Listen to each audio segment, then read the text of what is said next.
the new asset class offers greater flexibility, higher risk-taking capability, and higher ticket size. To discuss more on this proposal, what it would mean for the industry, we have with us Tarun Birani, the founder and chief executive officer at TBNG Capital Advisors, and Varun Fatehpuria, founder and chief executive officer at Daulat Finvest. And in a little while, we'll also discuss overnight funds and liquid funds with our guests. Tarun and Varun, good afternoon. Thank you so much for joining us today on this show. And we were going to discuss something else, but we got this overnight update that came by as well. So let's get started and understand what the impact could be here. Tarun, let me start with you first. Do the norms allow enough flexibility to offer higher risk return products? And what's your take on the proposal that has been put forth by SEBI? Yeah, so good afternoon, Sonal. I think this new regulated asset class is a very welcome development, according to me. And I think as we are observing very high growth happening both in mutual fund and the alternate assets like PMS and AIF, where more than 60 lakh crores is there in MF and more than 10 lakh crores is there in PMS. We are observing that the way the industry is growing, SEBI is looking more from a long-term vision point of view. There is a need for much higher risk products available between the segment of 500 rupees to 50 lakh rupees. And that is the gap which is trying to be filled from this new asset class. Again, it has been observed that there are a lot of non-regulated entities which are playing in the market. So with this introduction of new asset class, I feel it is going to fill that gap, and more funds will come under SEBI ambit. That was one of the, I feel, is the main criteria. Again, it gives greater flexibility to fund manager to look at asset classes like long short funds, inverse ETFs. There are many sophisticated strategies which can be employed, which cannot be used in the current MF system. But again, due to the MF taxation as well as flexibility to invest with systematic investment products, I think it's going to bring in a lot of welcome stuff. So I it's a great move. Okay, all right. So it's a great move, and you spoke about the other aspects which mutual funds or AIFs couldn't do. So this new set could do that. Varun, thanks for joining in. First, your take on the question: what do you think would the norms be? How do you look at this proposal? And mutual funds generally talk of 12 to 15% steady CAGR returns over a longer periods. Is there any assessment of what the return profile of such a product could be? So hi, Sunil. Good afternoon. Thank you for having me back on the show once again. I would allude to what a lot Tarun has already mentioned about this new really investment product and not an asset class, so to speak, that is being proposed by SEBI to fill the gap between mutual funds and PMS. Firstly, I think it talks about the maturity of the Indian retail investor, where over the last 4 to 5 years, especially since COVID, we have seen definitely a surge of participation in the equity markets. And what we have been seeing over the last 12 to 18 months, that there are newer form of investments that are being marketed to these investors, often by unregulated, unregistered investment advisors, and to lure them in a pursuit of higher returns. And obviously, there is a risk attached to that as well. But these people do not have that sort of a risk-taking ability or really a ticket size where they can pursue a PMF or an AIF strategy. And I think that is the gap that SEBI is trying to plug, where they want to offer investors an investment avenue which is a riskier proposition than what an MF would be able to provide, since that's predominantly targeted towards retail investor and the masses of the country, but do it so in a regulated manner, in a segmented risk approach manner, while keeping things under control. So as you talked about, mutual funds as vehicle have been able to deliver returns in that range of about 12 to 15% over the last decade or so, even if you look at just the index. And these are products that are coming that has parallel to, let's say, products that are out there available in Americas or Australia for that matter. That is typically reserved for the institutional investors, but are being launched at a smaller ticket sizes. So definitely higher risk taking. The returns are yet to be seen because we are not really sure with respect to what sort of strategies today will be allowed apart from the couple of strategy which SEBI has already mentioned. That makes sense. Tarun, coming to you, do you think the 10 lakh investment threshold is fair? And I know it's too early, but do you think the returns here, since the risk-taking capability is higher, could be higher than what mutual funds are offering? Yeah, I think it is important to keep a minimum ticket size to make sure that more informed as well as investors who have higher risk-taking ability only venture into it. If we look into this regulation which they're trying to bring in, I think the idea is to attract more high risk, high yielding products. All those things are they are planning to capture in that. So from a suitability point of view, this is suitable for investors who are highly sophisticated, who understand risk, and who want their portfolio to be much more broad based into strategies which are not available in the current suit. So I feel from a suitability point of view, this makes a lot of sense.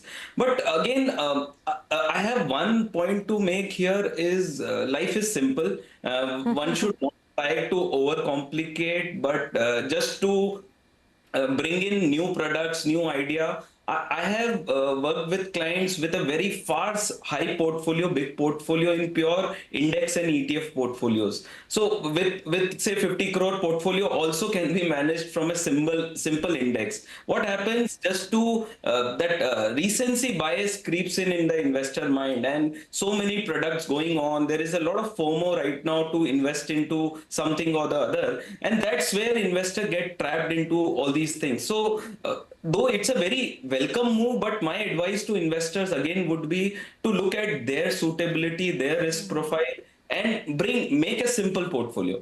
That totally makes sense. As you said, there's a lot of FOMO in this market, so anything new that comes up suddenly becomes very attractive as well. So it's important to do your due diligence. Varun, in that case, as Tarun mentioned, people might just look at this new product. Do you think this new product could take away some flows from traditional mutual funds if it actually does get the final approval? Is that a fear in the market? So actually, I have a bit of a contrarian view where SEBI is trying to put this minimum 10 lakh ticket size, where obviously risk would definitely be a lot under control relative to, let's say, today a lot of the retail investor participation in pure F&A products, doing options, put option, call options, futures, right, which tends to be a lot more on the riskier side, right? So having this 10 lakh rupees ticket size, I don't know how does that really fit in well, because you already have a huge chunk of the country, mostly people into their 20s and 30s, investing into FNOs with a significantly lower ticket size, but a significantly higher risk. So on the risk reward spectrum, it's completely sort of lopsided, so to speak, right? To your point, whether that takes away some of the business from mutual funds, I think, yes, there is some concern with respect to now people wanting to move beyond mutual funds and trying out more exotic products. I think that, again, speaks to the maturity of the Indian investor, where they have got a lot more comfortable with participating in the equity markets. So now they want to look at something which is new, which is something, the flavor of the season, doing long short investing, which is perhaps what is permissible under this new asset class. So it remains to be seen what sort of a strategy do the AMCs actually come up with relative to the risk and the reward compared to more plain vanilla mutual funds. Okay, all right. Take that point, gentlemen, and thank you so much for your expert advice, because it is still brewing. Of course, there's no finality yet, but these are the initial thoughts on this new category which is proposed by SEBI. We'll do one thing. We'll take a quick break. On the other side, we'll talk about overnight and liquid funds. When should you invest here? What are these funds used for? Stay tuned for that discussion.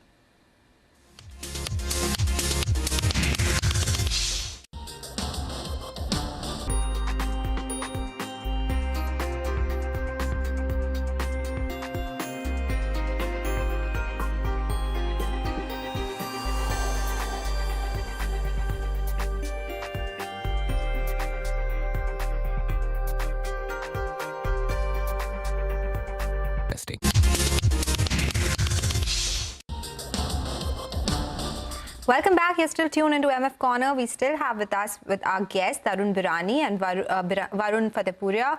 This time we are going to focus on overnight funds. So, we talk about long-term investing, we talk about asset classes where you can make multiple amount of returns, but that is over a period of time.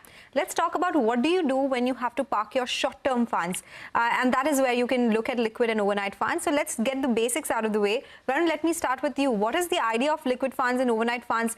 Is this suitable for a retail investor overall? So, Sonal, liquid funds, overnight funds, both are, I would club under cash management solutions for retail investors. And it is really a good solution for investors looking to park their short-term idle money, what would have perhaps been kept into a savings bank account, or even for that matter, a short-term fixed deposit. People having that sort of a time horizon anywhere between, let's say, even a week to about 90 days, 120 days, they could look at liquid funds and overnight funds. What investors do need to keep in mind is that what they are able to achieve with a bank account or a fixed deposit, which is a high degree of safety and a high degree of liquidity, both of those aspects are met when they are investing into a liquid fund and an overnight fund, and provide a significantly higher rate of return, at least in the current interest rate cycle. Okay, all right, take that point. So this is what overnight funds and liquid funds are. Tarun, let me come to you. When do investors then look at liquid and overnight funds? How can they go about it? Because this is not your generic mutual funds where you can invest your money and forget. So what is your suggestion here? Yeah, so I think liquid and overnight is mainly for so in the wealth bucket, you have three buckets, right? Safety bucket, stability bucket, and aspiration bucket. So safety bucket is you want to make sure that you have a contingency balance, your emergency fund, your short-term funds, your temporary parking of funds which you may require in short term, right? All those funds are the one which are recommended to be invested here. I think in terms of selection, you need to select the fund which is offered by most of the top fund houses currently, in both in the liquid and the overnight category. Liquid funds are mostly in the funds with the securities are taken within 90 days or less. I think those are the security which are taken in liquid fund. In the overnight fund, these securities are in the overnight call market, which is one day call market. So the returns are different for both liquid funds and overnight fund, with overnight giving lesser return because of the short nature of the investment.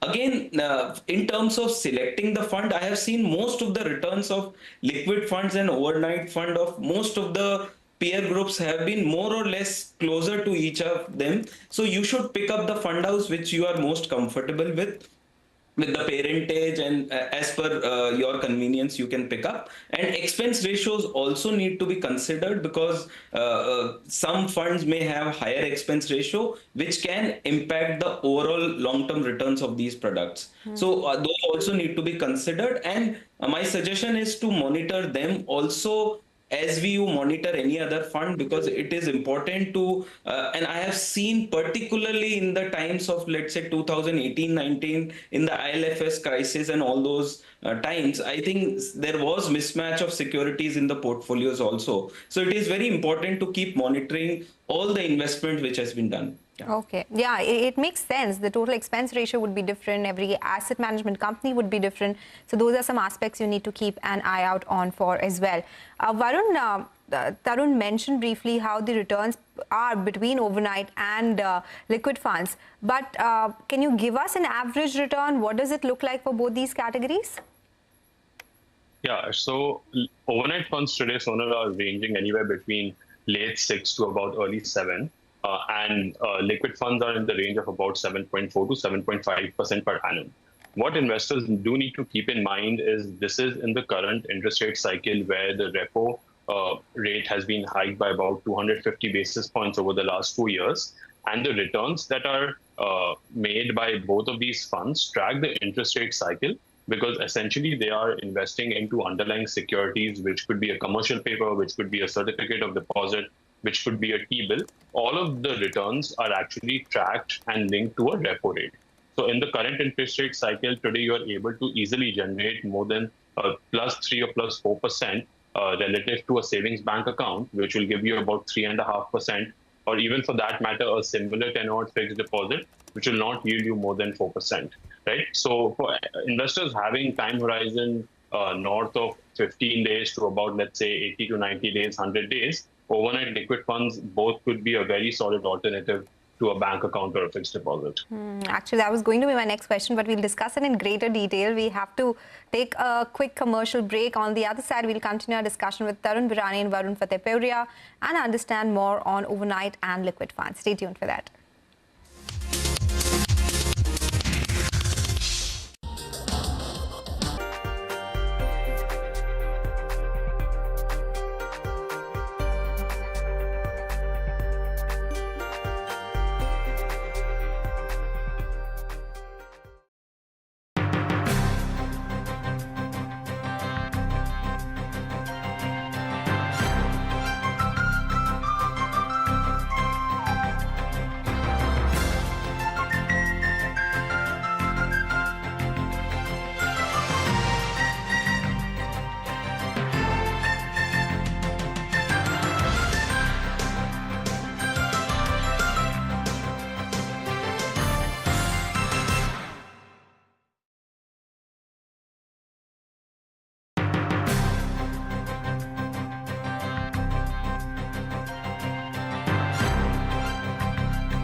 Welcome back. You're still tuned into MF Corner. We still have our guests with us. We're discussing everything about overnight and liquid funds. Tarun, let me come to you. We discussed this. What are the returns like in liquid or overnight funds? So should one go for a liquid fund instead of parking their money in a savings bank account? Yeah, I think it makes a lot of sense to invest in liquid fund because compared to the returns what are generated from the saving bank account, it's far superior. And again, from a liquidity point of view, in one business day, these funds are accessible. So from that point of view, it makes a lot of sense to invest in liquid and overnight funds. Yes. Okay, all right. So that's the general take, of course, because of the difference in interest rates in the returns on these two categories. Varun, let me come to you. Are liquid funds a good idea for parking your emergency funds then? And what should be the percentage of your emergency funds as a part of your overall savings or portfolio in that case? Yeah, so Sonal, I'll take your second question first, right? I mean, in terms of what is the percentage of, let's say, portfolio that you should be looking at into parking into emergency funds. Typically, what we advise our clients is look at having at least 6 months worth of your expenses into an emergency fund that is easily accessible and that has a high degree of safety. Do not chase any sort of a superior returns over there. So that is typically what we would like to advise investors, that look at having 6 months worth of your expenses. If you want to be a lot more on the conservative side, maybe you have a professional job where it is not really stable, maybe look at pushing that up to about 9 months to about 12 months if you also have a lot of dependence on you. So that is what you should be looking at when you're thinking about emergency funds. Now, whether you want to put that emergency fund into a savings bank account, a fixed deposit, or a liquid fund, as we talked about earlier, there are two key criteria that you should look at when you want to invest your emergency fund. Number one, you should have a high degree of safety of your capital, since this is your hard-earned money and you would really require it at the time of emergency. And number two, it should be easily accessible. It should be highly liquid. It should not be locked away into, let's say, an asset class like real estate where it could take time to liquidate, right? And liquid funds actually ticks both of these boxes. There's a high degree of safety, and you could have your money come into your bank account within one working day. And even taking that a step further, there's an Insta redemption facility of about 50,000 rupees, where you get your money instantly into your bank account within the day itself. So that is how investors should look at emergency funds, and how they should be parking that into a liquid fund or an overnight fund compared to a bank account. Okay, take that point. Tarun, last question before we let you both go on this interesting conversation. How do costs compare in a liquid fund with that of a long-term fund or arbitrage funds? Do investors have to shell out more money versus a long-term fund maybe? Yeah, so basically liquid fund and overnight funds basically require very less management, and it's more like a very passive management, right? So from that point of view, the expense ratios are far lower, and due to the debt nature, I think they are available anywhere between 10 basis point to 30 basis point compared to long-term debt fund and arbitrage fund, which can go anywhere between 50 basis point to 1%. So from that point of view, there is a significant cost arbitrage. So if investors need to make a decision more from a suitability perspective, if they need the funds in anywhere between 1 day to 90 days, they need to look at overnight and liquid funds. But if they have, let's say, a 6 months to 1 year kind of horizon, in that case, arbitrage funds and other category of debt funds need to be explored. All right, gentlemen, thank you so much for joining us today and shedding light on these two very important topics. One, of course, the new SEBI proposal or a new product category altogether, and the second, overnight and liquid funds. With that, we'll take your leave on this edition of MF Corner today. Stay tuned for Closing Bell to take you through the last hour of trade.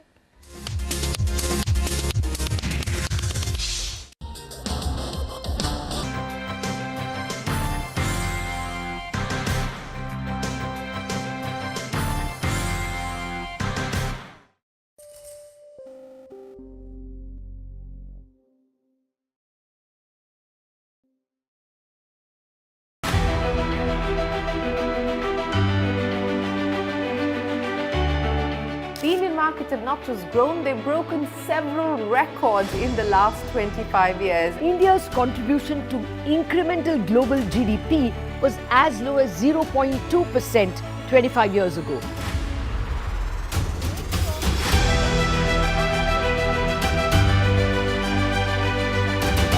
Over the last 25 years, CNBC-TV18 has closely followed the remarkable ascent of India's pharmaceutical sector. There was a time 25 years back that it was all about the FIIs. If FIIs would buy, markets would rally. If FIIs would sell, market would fall. Earlier, we were net importers of steel. From IT services to SaaS, from consumer electronics to space tech, from mere programming to AI ML. Cars, two-wheelers, three-wheelers, commercial vehicles have significantly become much more expensive than they were 2 decades ago.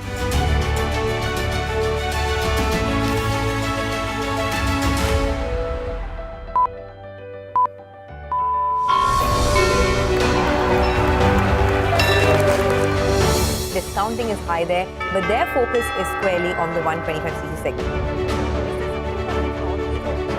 Now it is contributing 16% of incremental global GDP. Now we are looking at exporting the steel that's made here in India.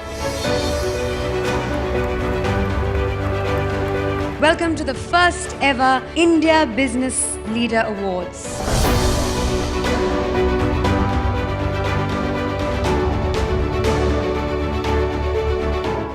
Cars, two-wheelers and vehicles generally being manufactured today are much lower on emissions and much higher on safety. India's technology industry has been at the forefront of cutting-edge innovation over the last 25 years. It's the retail which is the driving force for the market right now. Clearly, we have arrived on the global economic stage.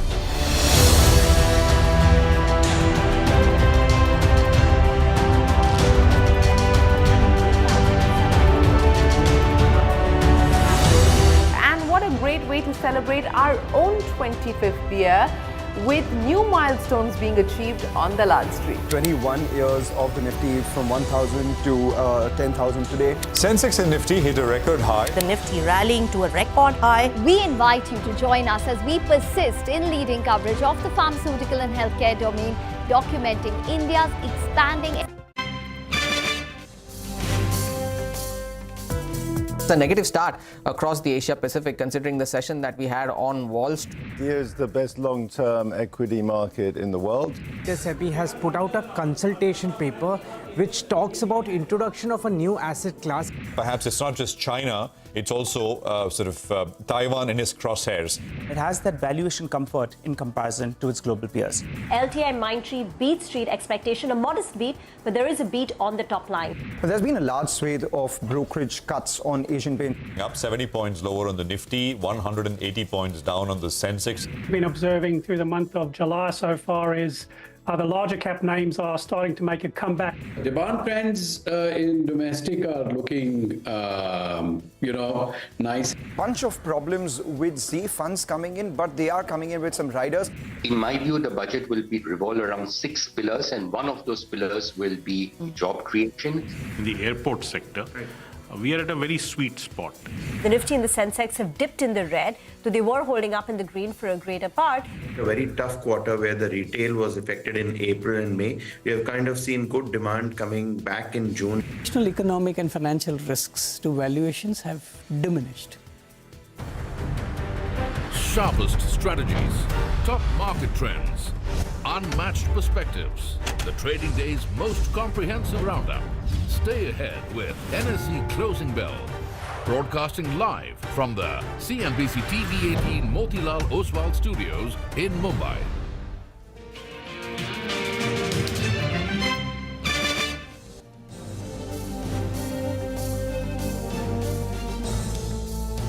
Well, we are up. What else? 200 points on the Nifty. It's an incredible day with a sharp reversal led by IT stocks from the day's lowest level. Lots to discuss here, lots to take forward. It's been busy and it will be busy over the next couple of days as well. Infosys numbers, we will discuss what to expect because that is essentially the stock which I think is raising expectations for the whole sector. I'm Prashant. With me, my colleagues Surabhi and Rima here in the studios, and Nigel is joining us from the newsroom floor. Guys, hi, good afternoon. Hi, afternoon. It's an IT, ICICI Bank and Reliance-led rally because the broader market is just not participating. The mid-cap index is down 1% with the advanced decline ratio at 1:2. Yeah, and we've got some, recent numbers coming in, mid-cap numbers. Not the best, not exactly in sync. Havels, you can see the reaction on your screen. Polycab came slightly shy of expectations. We'll discuss all this and more. But yeah, Nigel, a bit of a wobble, I guess, in the mid-caps today. Well, that's right. And what about HUL? You know, that big heavyweight, after not moving for a long time, it's given you a quick fire 20%, I think, in the last 45 days or so. So that's another big mover. But as you all said, it's a large cap day with the mid caps showing a relative underperformance. And as we highlighted earlier today as well, between today as well as tomorrow, either companies that will be reacting to numbers or could be reacting over the weekend, 35% of the Nifty will be reacting to its numbers in the next 48 hours or so. So interesting times. Absolutely interesting times. You know, at a slightly philosophical level, I mean, you know, you come back and you see US markets are down and things are painful. You know, for a moment, you forget the market you're in. And you say, well, okay, this is negative, earnings are bad, markets will be down. Yeah. And markets were down. But then... Till about 11:30. I mean, there was a big slide that was underway. Yeah, I mean, there are lots of caveats. For example, I mean, in the morning, we were pointing out how Dow was up today. Nasdaq was down, S&P was down, Dow was up, and I was wondering what to make of it. But as someone said, if you looked beneath the constituents, Dow Oil, Dow Industrials, and a lot of other other sectors, so it was a semiconductor-led cut that we had in the US overnight. So there is that as well. I mean, and I think there is acknowledgement of that. But I think even without that, I mean, you know, it's a market which people have been waiting to buy the dip, and the dips have not been coming. And when they come, people get in. So just to sort of run you through a few points, the low today is 24,504. And the 40-day, this is the level we put out in the morning in terms of supports. The 40 days, as of yesterday's close, was day before yesterday's close was 24,480. So you almost touched the 40-day, not quite, 20 points away, and then, bounced from the lows. IT stocks powering a big rally. Infi later today. Can it do something dramatically different as compared to what we've seen from IT services so far? Gains also in FMCG and private banks as pockets, losses in PSUs, real estate and metals. PSU banks are okay. I mean, the index is up 1/3% or something, but CPSE generally is a pack. And real estate and metals are also seeing some losses. Broader market breadth is negative in mid-caps and small-cap indices. The last I looked were down about 0.75% to about 1% or so. So that's essentially the picture we have. Well, Infosys numbers, the press conference is about 4:30, so numbers should be out before that.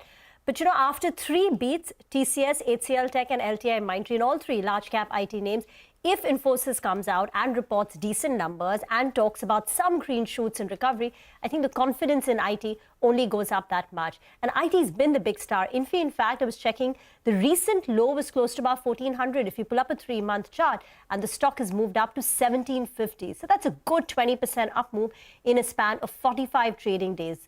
1,400, sub 1,400 was the recent low on Infosys. But outside of that, ICICI Bank and Reliance Industries are the other 2 big contributors. Pull up the contribution plate and you would see about 20-25 points is coming in courtesy TCS, Reliance and an ICICI Bank. And ONGC has been the big mover this week. Every single day it's been moving up nearly 2%, 7% rally in the last 3 trading sessions. HUL has been smart, and SBI life insurance companies have come back this month with gains of about 10-12% for many of them. Absolutely. That's, how it's playing out. I was looking at numbers for Central Bank of India. Good numbers. I mean, margins have also held steady. We'll talk about a lot of these earnings reviews as we go along. It's just because, a lot of PSU banks are doing very well. So I was looking at these numbers in particular. Net interest margin at 3.57 versus 3.58 quarter on quarter. Asset quality has been stable. So no problem there. Stock is very, very range bound. Otherwise, I mean, PSUs are not doing too bad. You've got the likes of UCO, SBI, IOB, a lot of those stocks on the upside of the screen. But there has been some profit taking on the railway pack and the industrial, PSU industrial. So RVNL, for instance, still down about 5%. You've got BHEL, BEL, Aerocon. A lot of these stocks are still in the red. That's the afternoon for today. Nigel. Well, that's right. Since today's the weekly expiry as well, the 24,785 is a very, very crucial mark on the upside. We were explaining the short straddle earlier today, and that was the marker. Intraday, we have gone around 40 points higher up from those levels, but we have come back down. So we are hovering in this vicinity of around 24,800. We'll want to get past that. If that is the case, if we can hold above the 24,800 odd, we can see a bigger spurt in trade towards the end purely because of the expiry related factor. But otherwise, positioning was such at the start of today that the 24,800 mark will hold out. So let's see how that goes. And 2 stocks that we highlighted, one was Manappuram Finance. That could be a relative outperformer. It has valuation comfort as well as gold prices at multi-year high. So that's moved well today. It's at the high point of the day. And Indus Stars as well. That's been the rank outperformer. Even in Tuesday's trading session, it ended at the high point of the day today as well. It's holding steady even when the markets are quite volatile. We are seeing a consistent, consolidation or a bit of a positive bias on that stock as well. And just one more point, the cement names. Orient Cement, well, that stock has seen a big spurt in the last 1 hour or so. And India Cement has been moving higher all through the trading session. The street is bracing for this battle for these assets, and they believe the final word has not been said. And they believe that there's going to be a battle between the 2 large names. That's the Birlas as well as Adani. So that's why for the time being, you have a couple of these names that are moving up. And going by the screen, I think we'll be in for some kind of news flow on both these 2 companies. Well, let's find out how do you position yourself with the final lot of trade. Mitesh Thakkar joins us to help us out with exactly that. Hi, Mitesh. First, a quick word on the Nifty, and then you could fill us in with your stock picks. Good afternoon. So I think another day, another fresh eye. The markets which were looking slightly tepid at the beginning of the session have picked up very nicely, and I think met the targets of 24,850 was nearly met. I would say 24,830 being the highs. I think for one target is met. But otherwise also I think there's no sign of weakness as yet. So maintain a long bias, positive side bias. I have in fact a couple of buy calls. Tata Consumer is something which is being good. So that's a buy with a stop at about 1173. Look for targets of roughly around 1220 to about 1225 on the upside, and maybe even better levels can happen if the stock continues to show good momentum. And the other one is Torrent Pharma, which I would recommend buying with a stop at 3,000 for targets of 3120. Any thoughts on Infosys in the chart? Well, I've been liking the entire IT pack. The only thing is that Infosys in the last 8-10 days has run up a bit. The earlier weekly high was, around 1790, 1797 zone actually, which was way back in April of 22. So around those levels, around 1800, 1810, 1020, I think you will see some supply and profit booking emerge. But otherwise, the chart is as good as it shall be. Okay. Thank you very much for that. All eyes will be on Infosys, and a quick run through what the street is expecting: a top line growth of 2.5%. This will be partly on account of execution of the recently won deals, and secondly, because of a reversal of 100 basis points impact, a negative impact that it had in the prior quarter. In terms of margins, 20.7%, up 60 basis points, and that will drive a 3.5% increase in the company's profitability. Expect the company to hold on to its guidance, 1 to 3%, and margins of about 20 to 22%. But there is, if Q1 positively surprises, and there is a if over there, the only reason we're highlighting is because some of the other IT companies have come out with a positive growth surprise in Q1, whether it's TCS, HCL Tech. If Infy comes out with a positive guidance, then the chances of a guidance upgrade for the full year are very high, because a 1 to 3% guidance is fairly conservative. That's what analysts are saying, because in the prior year, the company had to lower its guidance 2 or 3 times. So this time, they just wanted to be very conservative and make sure that they're just baking in execution of the existing won deals. So if growth positively surprises, then perhaps you should look at a guidance upgrade too. But the street expectations are, that this time Infosys will report numbers which are on top of the Tier 1 leaders pack with a 2.5% top line growth. Deven, thoughts on Infosys between Infy and TCS, which one looks attractive? Because TCS continues to run after it reported its numbers. Yes, Rima. Good afternoon.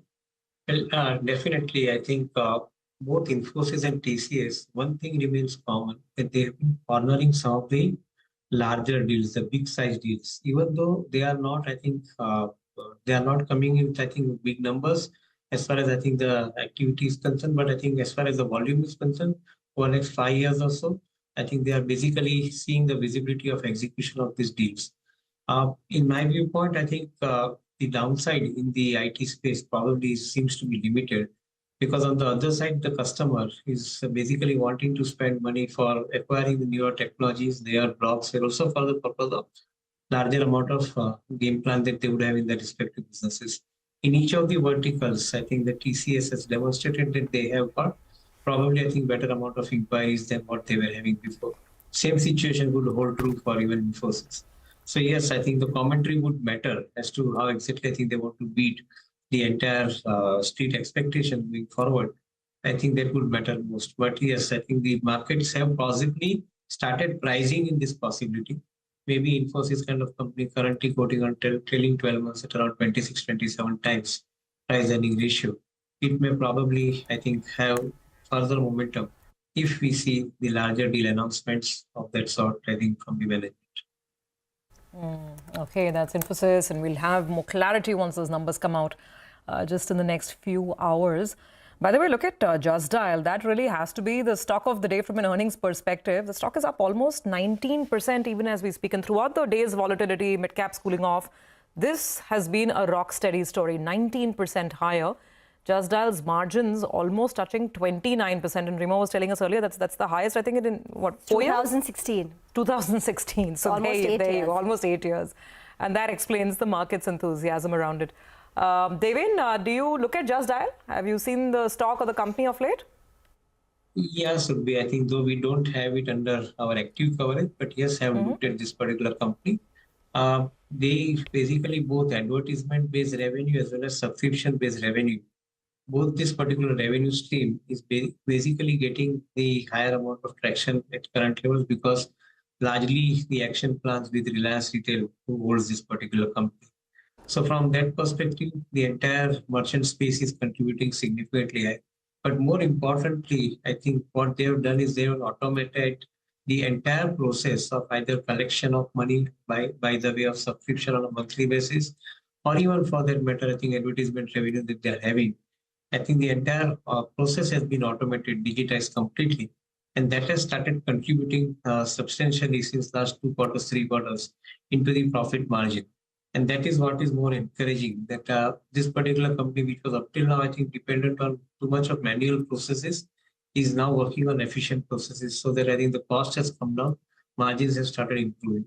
Not too sure about the valuation at this point of time, because I think I don't see the sustainability part emerging as strong as I think the market price is. So from that point of view, I think would refrain from putting in recommendation. But otherwise, I think the numbers looks reasonably good at this particular point of time with the quarter results. Okay, all right. Hi, Deven. Good afternoon and good to see you in. I want to ask you about the mid-cap cement space. You know, you have stocks like India Cement. We had a large trade that took place, I think, at around 270, 280 rupees when Ultratech went ahead and bought Mr. Damani's stake out in India Cement. And now the street is bracing for there will be some other action. Either there is some competition or Ultratech goes the whole hog and tries to take a bigger chunk in the company. The stock is up close to 10%. Difficult to justify the company at these valuations of around 350 rupees.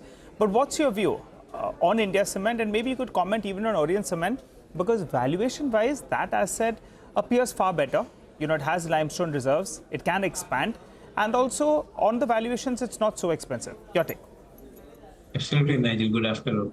Well, I guess I think on valuations, I think the stocks are looking, I think, reasonably priced. I think not very expensive either. And given the kind of strength that the larger players have, like say, for example, you mentioned Ultratech or even for that matter, Adani Group, who have been on acquisition spree, I think largely the game plan seems to be that on one side, India infrastructure story is continuing. So obviously, cement as a commodity is going to be in demand. On the other side, I think the way in which the cement is getting consumed, I think now versus I think likely to get consumed tomorrow with the prefabricated blocks, I would think that I think industrialization of this activity would probably give the players, I think, the premium pricing also. And at the same time, I think when you have the logistic management set well, particularly in case of Adani Group, where they have got east and west port connectivity systematically, so that brings down the transportation cost. I guess I think limestone reserves, bringing down the cost of transportation through logistic management, and also conserving or reducing the cost of energy through use of renewables. I think that is something which is likely to grow the portfolio size of most of the profit size of most of the cement companies who have been adopting this strategy. I think the pan-India presence of Ultratech and Adani Group companies probably would be the right way to look at, I think, this entire business, and maybe small and mid-sized players would eventually find themselves folded into some of these bigger names. That is what we gather from the market actions also. Devi, thank you very much for that. Let's get to some earnings reaction. Now, LTIMindtree is one of the top gainers today after Q1 numbers beat estimates. Revenue growth came in at 2.6%. Margins were largely in line.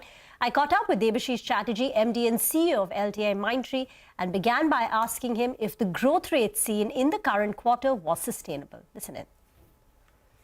As far as Q1 is concerned, we had a very good start to the FY25 fiscal. And the growth rate that we have, the momentum that we have generated, this is definitely going to get into Q2. The market environment overall has not significantly changed, but you know, so it's a little too early to call out how the full year will play out. But we are very confident that this momentum will certainly get into Q2 as well. You've also alluded to some green shoots, particularly in BFSI. What is it that we're seeing on the ground? Well, as you know, BFSI is one industry which is you know, always dealing with a lot of regulatory and some of them translating into transformation kind of engagements. So as far as green shoots are concerned, we are seeing those early signs where clients are willing to, you know, not only looking at cost takeout, but take those, you know, the savings and deploy into some of the high transformation, high priority programs. And also in BFS, we are also seeing some consolidation where we are well positioned in some of those consolidations. Okay. But this deployment of the savings into high priority transformational kind of project, is it only happening in BFSI, or are you seeing these green shoots even in other verticals? Well, at this point of time, we have seen it in BFS, and we have also seen it in our other large vertical, which is tech vertical. We will probably have to wait a little longer and see how it plays out in the other verticals. But definitely the growth that we have seen in this two large verticals, BFS and tech, I think we are definitely, that gives us the confidence that the momentum will continue into Q2. Retail and healthcare for you were two verticals where we've seen a sequential decline. What went wrong? Well, we don't, when you say retail, it's all, consumer goods and, retail and travel all together. So there is definitely some impact we had in the travel where it has been slow, and also a part of our real estate portfolio did not do well. Healthcare is a small vertical, healthcare life sciences, so a little bit, once it scales, it's still in the scaling up mode. So I'm not too worried about that. But yeah, we are focusing in terms of retail and travel and hoping it will come back. In our last conversations, you'd spoken about that you're hoping that FY25 margin should be flattish. Now, you still have a wage hike to give out, which you've called out will happen in Q3. So how confident are you that FY25 margins will be flat compared to the prior year? Well, when you talk about margin, I always keep saying that margin is cannot be a one-quarter phenomena. It has to be a discipline. So that we have gone through a fairly significant integration, and then coming out of the integration, which is now behind us, we again put back the margin program that we used to have earlier. And when you put together the margin program, you put the program with a view that over a period of time, over the next few quarters, you have a consistent improvement in margin. And that's what we are trying to do. So our confidence is even with the wage hikes, we should be able to see the margin holding steady and inching a little better than where we are as we go along quarter after quarter. How long will this margin program play out for you? Well, it's a discipline. I mean, it's not something that you do for, we probably, could not have done this when the integration was going on. But as soon as the integration was over, we again put back the same program that we used to have earlier, which helped us in the erstwhile Mindtree, erstwhile LTI.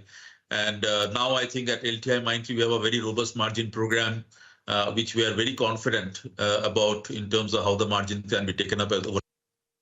Your deal wins have been flattish for the last couple of quarters. When do you expect the deal win number to pick up? So as far as the order book is concerned, it is 1.4 billion for this quarter. And as I have always maintained and mentioned earlier, we don't look at order book on a specific quarter basis, but we look at for the full year. So I would say it's a good start to the year as far as the order book is concerned. And even if you look at the book to bill ratio, that is also steady. One of the things that we are seeing in our deal wins is the deals which are more tenure based, long-term annuity cost takeout deals. Those continue to replace the project type of opportunities, which only means that the order book should increase as we go along, as well as the book to bill ratios will also improve as we go along. Last year, your overall headcount declined by, I think, about 2,000, 2,500 employees. This quarter, you've added on you've increased the headcount overall. What's the guidance on hiring and attrition? Well, as far as attrition is concerned, it has been holding steady. It has, and as far as utilization is concerned, it's all-time high. Given that it's very obvious that as we get into Q2 and as we are saying that the momentum will continue, we have to do hiring quite aggressively. The hiring engine that we have is all ready to onboard more laterals, and we have also added significant number of freshers also this quarter. And with all these things, I may not be able to call out numbers, but I can say the engine is absolutely ready to do more onboarding of laterals as we get into the Q2. Okay, that's the word coming in from LTIMindtree. Some green shoots in the BFSI and tech vertical, and they're confident that the growth momentum seen in Q1 will continue into Q2 also. We'll slip into a very short break. On the other side, we'll be joined by Siddharth Vora from PL Asset Management on the other side.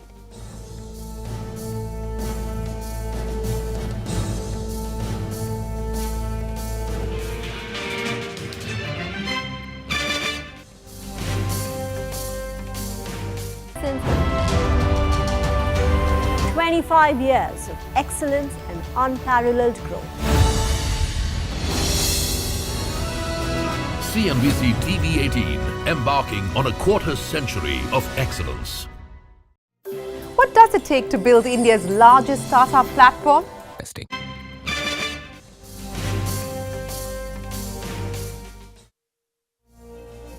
Welcome back. 200 plus points on the Nifty is what we have. 24,831 is where we stand at. Siddharth Vora is now joining us. He's head of Quant Investment Strategy and Fund Manager at PL Asset Management.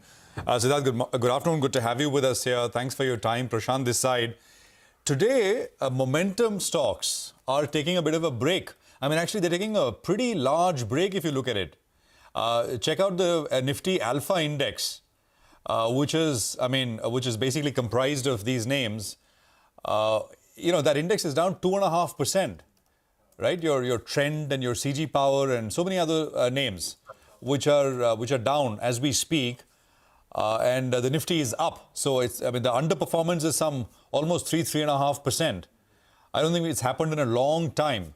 Are we in? And you throw in the defense names as well, HAL and BEL and what have you. Are we in for a slightly sharper pullback in some of these very high momentum names? What's your sense? So over the last 1 month, actually, we made a very, very drastic change in our portfolios. So we launched our fund in June 2023, and for almost 1 year, we continued to hold a momentum and value tilt in the portfolio. But over the last 1 month, we actually moved out of a momentum value tilt and moved into a quality and low vol tilt in our portfolio. So our fund is actually known to switch its investment style based on the market regime. So it's style adaptive in nature. So I think that rebalance has really, started working in our favor. And I do believe that there is a very, very sharp case for mean reversion as well. So what we are looking at right now is that if you look at the quality factor and you look at its comparison or like a discount from a quality to a value, there is a lifetime high discount between the quality and value factor. So we definitely think that data suggests a strong mean reversion case. Even if I'm looking at my other valuation, breadth, sentiment, and volatility indicators, most of them are at cyclical peaks and troughs, which again suggest a case of mean reversion. So to deal with all of this, what we have done in our portfolio is created a very tactical defense layer in terms of diversifying the portfolio from our standard 25 stock portfolio to a 50 stock portfolio for the first time. The other thing which we've done is created a 30% exposure to defensive sectors such as consumer, healthcare, and a bit of IT as well. So for the last 1 year, we were mainly dominated by cyclicals. We've now finally started adding non-cyclicals as well to the portfolio. Siddharth, afternoon, Rima here. So how long does this tactical shift, play out? So for instance, how quickly before, this mean reversion takes place? Is this a 2 month, 3 month? Because you've got to be very agile and not all retail shareholders will be. So put your strategy into context with some timelines. So, or in terms of some levels or, go ahead. Sure. So we follow a 2 monthly rebalance cycle in our portfolio. So every 2 months, we review all the market models, the risk models, the macro models, style models, and sectoral regime models to decide how the portfolio must be tweaked across any of these dimensions. And the last rebalance was the 5th time in the last 18 years where we got a switch into a dual portfolio. So rather than following a single style or a single regime, which was value momentum, we've now divided 50% of the portfolio to value momentum and the other 50 to a quality low vol. And I think this is quite a rare occurrence to happen. As I said, 5 times in the last 18 years. So every 2 months we rebalance. And at the end of 2 months, if this continues, we continue holding the same strategy. If the data suggests that we need to realign again, we will rebalance and tweak some aspects of the portfolio once again. So that and this you're describing, at the PMS, all strategies are quant strategies, or is what you're describing primarily for one of the quant strategies? So as a group, we pivoted out of active money management and into a pure play quant asset manager close to 2 years back. So now we're running 3 strategies. All of them are 100% pure quant driven. Okay, got it. Just wanted that clarity for our viewers.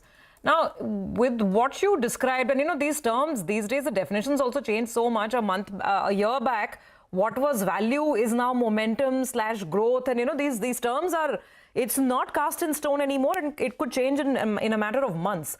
So therefore, now I'm going to talk sectors, right? So let's say if you've got something like capex, defense, capital goods, this whole basket which has been just zooming ahead, and many of them are PSU stocks as well. What do you call them now? Is that momentum for you, erstwhile value, etc.? And basically, what is the positioning on them? So I'll give you your take on quality and value. It's very interesting, and actually we've been seeing this and communicating it to our investors as well. So the erstwhile value factor is no more value. The actual value is in the quality factor. As I said, the discount between quality and value as a factor is at cyclical highs, which means quality has never been cheaper as a basket and value has never been more expensive as a basket. So there is actual value in the quality factor. Having said that, we've reduced our exposure to industrials, cap goods, defense, that whole pack from a 38% exposure, say 1 month back, to a 26%. So we've cut that exposure by 12%, and that's moved to healthcare now. So we've created a layer of defense in the portfolio. As I'm saying, we do perceive some sort of mean reversion in the markets as well. So 12 months, we perceived the markets to be in a risk on mode. Now we are perceiving the markets to be in a risk transition mode. Hi Sid, good afternoon. Good to see you in. So you're moving some money out of industrials to healthcare. You want to categorize healthcare because that's a very, very large segment out there. How are you all playing it? No diagnostics and hospitals. It's just the pharma names. Oh, just the pharma names. All right. Yes. Well, what about, if you could give us a sense on the banking names, how are you all positioned out there? Because there's been that raging debate over there on banks that yes, there is valuation comfort, but there's a split verdict, whether the PSUs have more fuel in the system. How are you all positioned over there? So right now, we don't own any private banks in the portfolio, and as of now, not even PSU banks.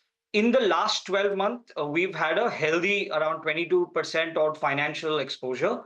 But in the last 12 months, we've not even owned a single private bank. So we've created significant alpha from our financial exposure, but we've mainly owned PSU banks, PSU NBFCs, and all the capital market plays. So just to give you a few names that we've owned in the past, no more own them. It's been BSE, PFC, REC, Nippon India Asset Management, HDFC AMC, Motilal Oswal. These have been some of the names that we've owned in our portfolio. We've already exited them, I would say, 2-3 months back. So we no more own them. But this is how we've played our financial exposure through a set of diversified financials, I would like to call them, rather than the traditional private banks. Siddharth, in terms of your published portfolio, can you just give us a flavor of the sort of top five or six holdings right now? So the good thing or the more differentiated aspect of our portfolio is that we run an equal weighted portfolio. So there is nothing like top 5. I could just tell you my top 5 performers rather than my top 5 holdings, right? And in terms of our sectoral mix, we have autos at around 28% of the portfolio, which covers the ancillary pack and the automobile OEMs. We have industrials at close to 26% is industrials, healthcare at 12%, consumer at another 16%, and IT at 4%. That's the broad breakup of the top 5 sectors that we're owning right now. I forgot real estate. Real estate is at 7.5% as well. And which are each? What's the name each from each of these sectors, Siddharth? So I'll tell you some of the big winners in the industrial pack have been Cochin Shipyard, Mazgaon Dock, GRSE, GE Shipping, HAL. These have been some big names. From the auto pack, we've had Bajaj Auto, Hero Moto, M&M, Maruti. These have been some of the big names that we've been owning. In real estate, we have Oberoi, Lodha, NBCC, and in MRF also in the auto pack. Sure. That defense, industrials, largely defense name, not defense, I mean shipbuilders, etc. What are you doing with those now, Siddharth? So as I said, we were owning 4% to each of them 1 month back. We've now pruned the allocations, booked significant profits, and the allocations are now down to roughly 2% each. So we booked significant profits in all these stocks, which we've been holding for good 6-8 months in our portfolio. So, Siddharth, just to conclude, and again, I'm going back to a slightly more academic question. For a lot of quant strategies, momentum is a very important factor. And as long as you have a trending market up or down, I mean, quant strategies work pretty okay, right? Correct me if I'm wrong. But as a house, what's the call that you're now taking? Are you expecting this to get into a bit of a ranging market? Because you mentioned, and that's therefore the changing positions that you're taking. Right. And, as a overall strategy, is it value, quality, momentum? What's the overarching theme that defines the three of the strategies that you discussed today? Sure. So firstly, momentum is usually an important factor for quant strategies. But in the fund that we're talking about today, or the strategy we're talking about today, which is Aqua, it's actually a style agnostic and style adaptive strategy, which means momentum is just one of the factors we look at with not more than 20% weightage in stock selection. But based on the cycle we're in, the weights of the different factors changes. For example, right now, quality and low vol are the most dominating factors in our portfolio, followed by value and then momentum. So till December, momentum was the dominating factor. Post-December, value and momentum became dominating factors. And now quality, low vol are becoming dominating factors. So we are not focused only on momentum to drive returns. Sometimes we focus on alpha generation on the upside. Sometimes we focus on risk-adjusted returns like we're doing now. In terms of style orientation, as I said, first time in the last 1 year and fifth time in the last 18 years, there is a regime split, which means what our models are trying to tell us is they neither have conviction that value momentum regime will continue like it did for the last roughly 2.5 years, neither do they believe fully that quality is now the dominating regime, which is why they've given us a model portfolio which splits equally across both of them. So 25 stocks from the quality low vol pack, 25 stocks from the value momentum pack, all given an equal 2% weight. So it's a 50. Got it. So your models are telling you that we are at crossroads in this market. Interesting. We are going to remember that and look forward to discussing this in the future as well. Thank you for joining in today. Well, that's a view from Prabhudas Leeladhar from the PMS strategies that they are adopting. We will take a break on that note, come back on the other side, and of course then we'll get you some key excerpts from our very, very interesting conversation with Chris Wood.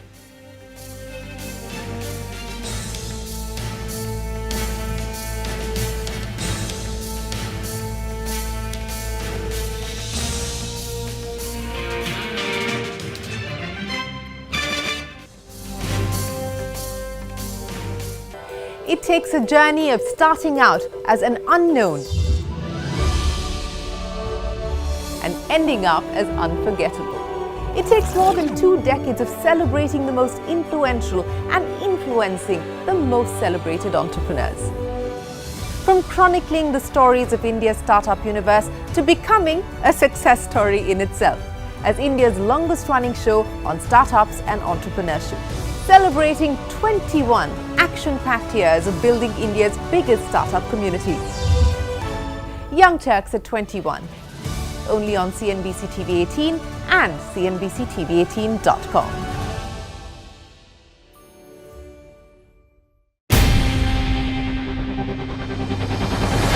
CNBC-TV18's most comprehensive and award-winning news show, India Business Hour, drops first on YouTube.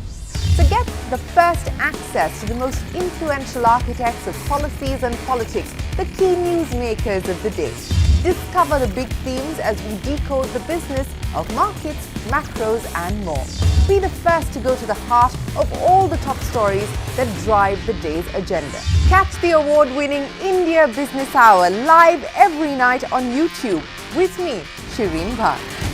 India Business Hour live on YouTube at CNBC-TV18 weeknights at 7 p.m.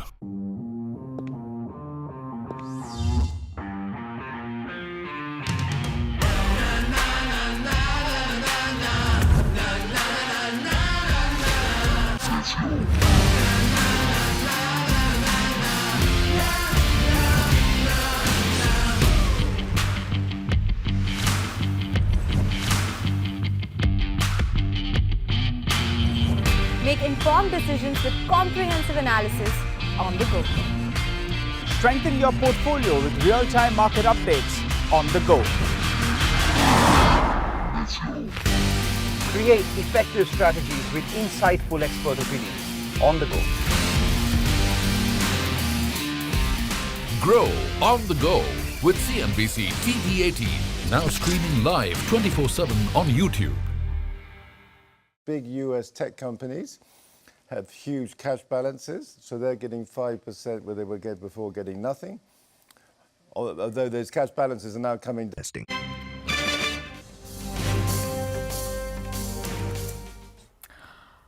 Welcome back. Let's get you that exclusive with Christopher Wood of Jefferies. India is the best long-term equity market in the world. That is what Chris told us as he visited the CNBC-TV18 studios for a town hall on the markets with some of the biggest market stalwarts in attendance as well. And the names included Ramesh Zamani, Utpal Sheth, Ravi Dharamshi, among others. In a one-hour-long session, Chris Wood gave his take on the performance, valuations, and the outlook for the Indian market going ahead. Take a look. India is the only stock market I'm aware of right now where the small mid-cap sector is doing way better than big caps. Absolutely unique.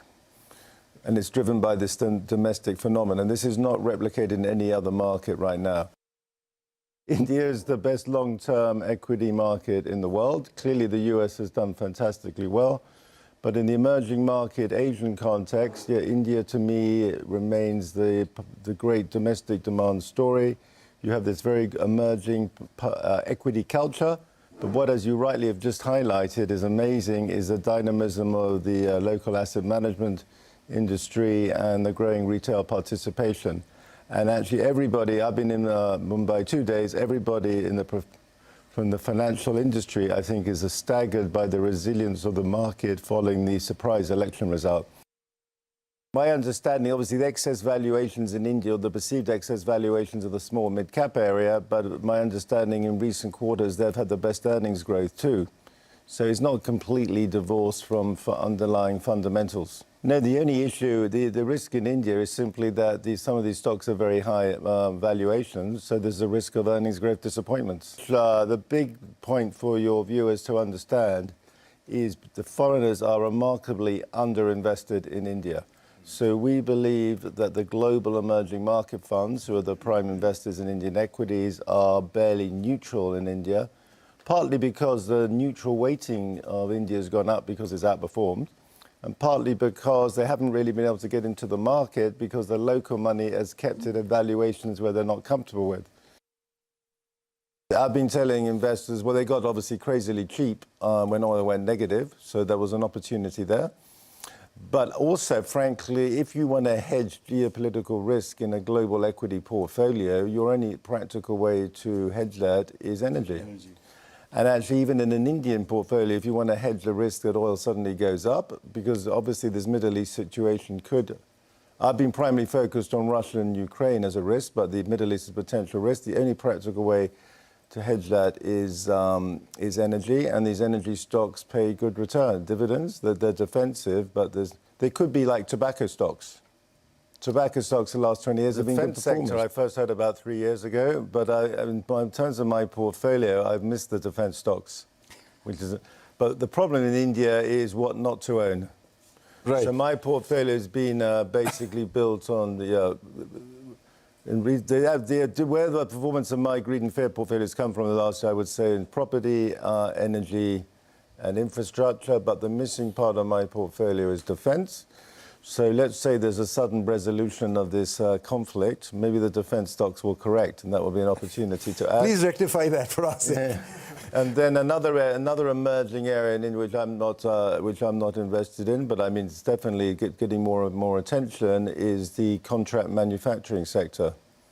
Right. I believe you call it EMS. Yes. So this is an example of another emerging sector.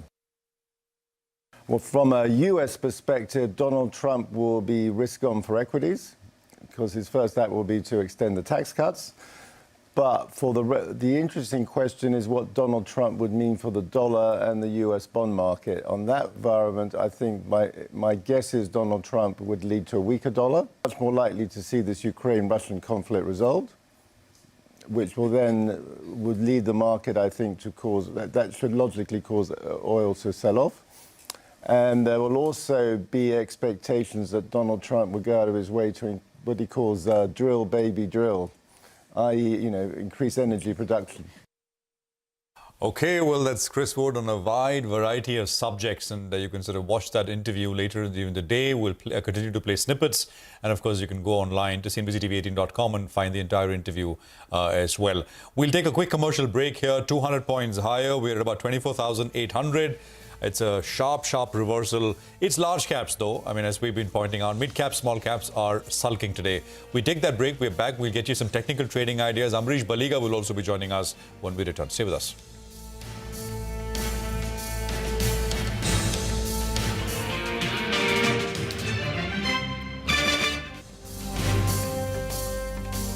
Spending a lot on NVIDIA chips.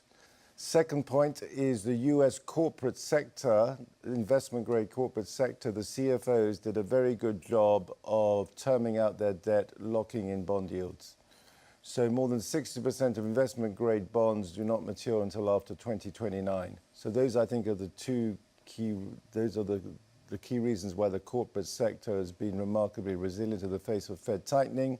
What I've done with AI, I'm viewing AI as a picks and shovels play, to use a mining sector analogy, because NVIDIA is the ultimate picks and shovels play because everybody has to build their machine learning capacity. So I've just basically got in my portfolio what I call AI infrastructure plays. So maybe it's going to be a 3-year capex cycle for everybody to build their AI capability. We're approaching 1.5 years so far. But at some point, we have to take a view on whether all this investment is going to lead to monetization. Frankly, I have no view on that. Neither do we. But at some point in early 2025, one's going to have to take a view. But it's more than just building up AI infrastructure. Because when I was in Taiwan last November, which is the other big performing market this year in Asia, I first heard this term AI edge. So what is AI edge? AI edge is AI capabilities going on devices. Okay. And again, I have no idea if people are going to want to buy electronic devices like smartphones with AI capabilities, but I got total conviction they're going to be built, which is why you also want to own the Taiwan supply chain. So if you look at a chart of NVIDIA and Taiwan's outperformance in Asia, it looks like Siamese twins. But at some point, we've got to take a view on whether it's going to become monetizable.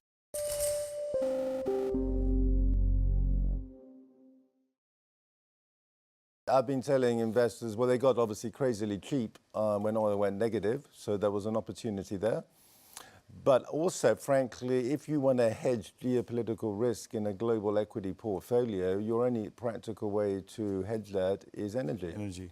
And actually, even in an Indian portfolio, if you want to hedge the risk that oil suddenly goes up, because obviously this Middle East situation could.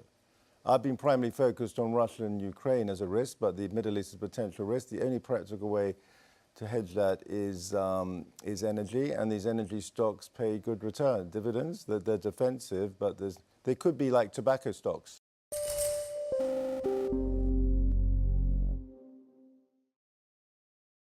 From a US perspective, Donald Trump will be risk on for equities because his first act will be to extend the tax cuts. But for the interesting question is what Donald Trump would mean for the dollar and the US bond market. On that environment, I think my guess is Donald Trump would lead to a weaker dollar. He wants a weaker dollar, yes. Yeah, but I also just think, because basically the US fiscal situation is essentially out of control. And we have neither political party remotely interested as at the moment in fiscal retrenchment. So in my view, you should assume it will remain get more and more.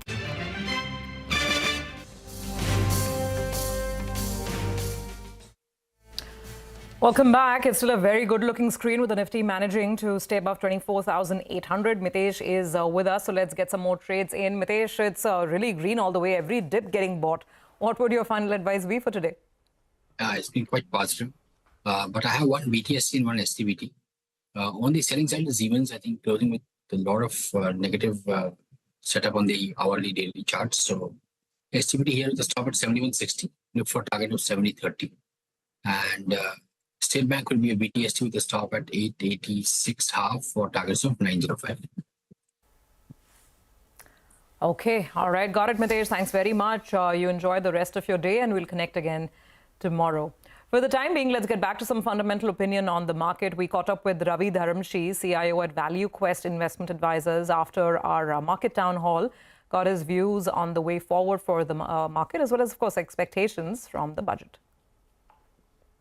I think we are in the midst of a bull market, and it's driven by fundamentals, it's driven by earnings, it's driven by a deleveraged corporate sector, and corporate earnings are keeping track of the market. So, yeah, of course, we'll probably move a little ahead of earnings from every now and then, which might be a cause for correction. But I don't think there is anything that is going to change the structural nature of the market. Any cause for worry, given that we've not had a meaningful correction in almost 3 years now? I mean, post-COVID, it's been a one-way rally with very short and shallow corrections. Yeah, absolutely. It's been 4 years, not even 3 years. It was March 2020 and we are here in July 24. So clearly, correction at some point of time will be there, and it will be a deeper one. And I don't know what will cause it. Is it going to be something in budget? Is it going to be US election? Or is it going to be just the supply of paper that absorbs all the money that is coming into the market? Any or all of these can cause the correction, and I wouldn't rule out. Just the law of averages suggests that at some point of time in next 6-12 months, we should have a deeper correction. But the bigger point is it will be a correction and not a reason for you to be out of equity as an asset class. I think the longer term wealth creation journey will still continue. Use that correction whenever it comes as an opportunity to start building longer term portfolio. Absolutely. Allocating money at all-time highs is always a far more difficult task than to put it to work when the market is down. So for anyone who's looking to enter now, because you don't want to miss out waiting for that elusive correction, what would your advice be, and what are your go-to sectors where you think there's still some reasonable risk-reward equation which you can work with? So, clearly the first thing, if you are not allocated or under allocated to equities, is to get allocated. I don't think that is going to change. However, this is not the time to be building, going whole hog and building a portfolio for a 5-year, 10-year period. There will probably be a better entry point. In terms of sectors, I think this recovery post-COVID has not been exactly even. So there are sectors like rural consumption-oriented, agri. There are chemicals, which has not done well for the last 3 years. There is IT services, some platform companies. All those kind of things are probably due for a reversion to mean kind of a trade. But my lookout will probably be where the structural changes happening. Well, the run-up to the big event, the union budget, there's a lot of chatter around possible tax changes and what the preferences will be for the government. What's your take? No, I don't think equity as an asset class is going to be disfavored or unfavored by the government. I think we'll continue to, keep the tax rates that they are. It would be foolish on my part. It would be foolish on the part of the government to actually tinker around at this stage of the cycle where the private capex is about to begin.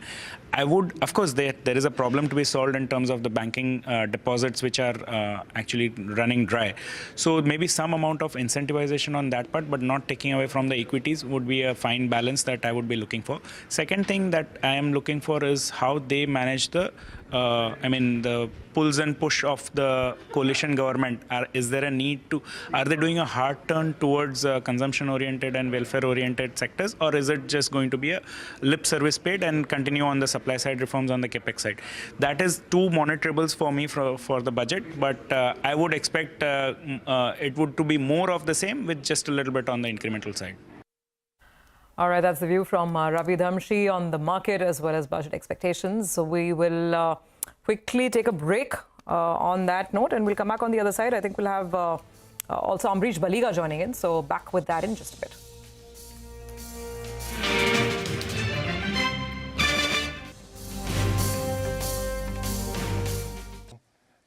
Until the markets revolt against it.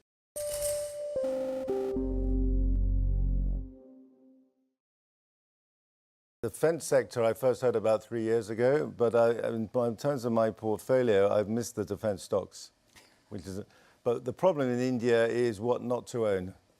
Right. So my portfolio has been basically built on the where the performance of my greed and fear portfolios come from the last year, I would say in property, energy, and infrastructure. But the missing part of my portfolio is defense. So let's say there's a sudden resolution of this conflict. Maybe the defense stocks will correct, and that will be an opportunity to add. Please rectify that for us. Yeah. And then another emerging area in which I'm not invested in, but I mean it's definitely getting more attention, is the contract manufacturing sector. Right. I believe you call it EMS. Yes. So this is an example of another emerging sector.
Well, who would have thought we'd have that countdown timer or ticker up so quickly? But yeah, that is a distance to the next milestone, 25,000, pretty much in sight. Amrish Balika is with us on the show this afternoon. Amrish, thank you for joining in. Amrish, it's been a spectacular rise, right? And even as we were waiting for banks to start firing up, IT started doing it. And the market's hoping Infosys is going to continue the good cheer. What have you made of frontline IT, the commentary, and are you looking to buy anything at this point in the space? No, in fact, this is what I've been saying now, I think, for the last 2 or 3 quarters, that possibly Q1 FY25 should give that trigger for the IT companies. And I mean, that's what I think we are seeing right now, because this is one of the few sectors where the valuations are still worthwhile. It had underperformed in the past couple of quarters. So it's still an opportunity to get into the IT space as well as FMCG. I mean, I would say both these spaces look good at this point of time, where in a market it's very difficult to find value. But these are the 2 pockets where there's some value. Okay, let's talk about your stock, Amrish. AI engineering. Tell us about it. Yeah, I mean, it's a global leader in grinding solutions with about 35% market share across 125 countries and over 95% dominance in India. 4 manufacturing facilities, Ahmedabad, Nagpur, Bengaluru, and Trichy.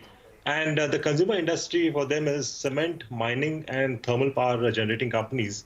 The export business covers important geographies like North America, Latin America, and Australia. Their current capacity is about 460,000 tons, and now with an additional capex, it should go to about 496,000 tons by the end of this year. I mean, FY24 was a bit challenging, but the estimated revenue growth over the next 3 years, I'm seeing a 15% CAGR. I think the only risk which is there on the horizon is the anti-dumping petition in US. But I mean, they have seen that, done that in the past as far as Canada and Brazil is concerned. So my expected EPS for FY26 is about 165, and with that, my target is about 4,950. Okay, that is AI engineering and sort of Ambarish's explanation with how things are there. Ambrish, you know, the other space, right, you began by saying that's tough to find value. The entire sort of defense space, 2 days running now, and today it's even more stark because HAL is also down. You know, some of the other names, CG Power is down 5.5, Trent is lower. This is all very high momentum, which is run exceedingly well. Well, we're starting to see some cracks, very, very initial. But do you think, you know, this space could be in for a slightly sharper pullback here? It has to, because see, I mean, about 4 years back, we were finding it difficult to justify about 8 or 10 PE for these stocks. And today the market is justifying 10x revenue. Forget PE. We are talking of 10x revenue for most of these stocks. So you see the sort of expansion which has happened out there. I mean, no doubt things have started looking much, much better than what they were in the past. I mean, order flows have been excellent. But then the market has discounted the order flows. I mean, clearly the whole space has expanded, no doubt. But what about execution? I mean, we have seen large companies like L&T, BHEL faltering on execution. And no one is really talking about the defense companies' possibility of faltering on execution going ahead. And what would happen if there's a falter out there? And at the same time, I mean, will they keep getting fresh orders to be delivered after 10 years or 15 years? I mean, that's another question which has to be asked, because most of them are full with the order book for the next at least 7 to 8 years. So I think it's high time they corrected. I think reality has to strike somewhere. I mean, you can't really be in a dream world all through. So I think the correction has to be much deeper than what we have already seen. Okay. By the way, just very quickly, two big stocks came out with numbers today, Polycab and Havells. Ambarish, in Havells' case, the numbers were good year on year, but not as good as what the market had in mind. And Polycab was also a bit of a miss. Your thoughts on these two? I think Polycab, we've already seen a decent run-up. So with a bit of a miss, I think we should see a further correction. But then again, it will not be a deep one. I think we could see levels closer to about 6,100 or 6,000 levels. And Havells, overall, it was decent, although the market may see a miss. But I mean, I would still stay on with Havells. Okay, stay on with Havells still. Amrish, we'll leave it there. Thank you for joining us here. But of course, we'll continue the conversation after we wrap up things. I mean, 180 points higher is what you have on the Nifty. We are at 24,790 on the index. So that's essentially the closing rates which are starting to come through. Nifty Bank is up about 190. That's about 1/3% higher. And IT started with a 0.5%. I mean, you know, the Nifty started down and it was down deep in the red. The IT index was up 0.5%. This was at in the morning 9:20. It ends with 2.25% gain, the Nifty IT index. So that is clearly the number one singular reason why, I mean, the large cap indices sort of swung back in such a dramatic fashion. Broader markets, I don't think there was any real big recovery. Mid cap and small cap indices on your screen, about a 1% cut there. 1,800 stocks are lower and about 900 stocks higher. So, I mean, clean 2:1 declines outnumbering advances today. Absolutely. Just to name some stocks in the mid-cap arena, Just Dial 20% circuit is what we're talking about over here. It was the big winner. Otherwise, I mean, the mid-cap index ending with a cut of almost 1%. Z, by the way, after that FCCB issues, down about 8% as we are closing out. We discussed Polycab down about 1% after earnings. Havells down about 0.25%. If we talk about some of the other key losers, it's some of the high flyer PSU stocks, the railway names, RVNL, RailTel. This is where the money was coming off. Even the others, NHPC, NALCO, BEL, NBCC, BHEL, basically the PSU basket was where there was a bit of a cool off. Non-PSU, look at Trent. So, you know, just an example of the fact that today was a day for some profit taking on stocks that have moved up very sharply in the last few months. But otherwise, 166 up on the Nifty and the index just below the 24,800 mark. Well, with that, it's curtains on this edition of Closing Bell. Thank you very much for watching, but stay tuned. We will continue all the market action. Up next is Markets Forward.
Welcome back. Infosys has just reported the Q1 numbers, and the headline is that there is a guidance upgrade. The FY25 revenue guidance has increased from 1 to 3% to 3 to 4%.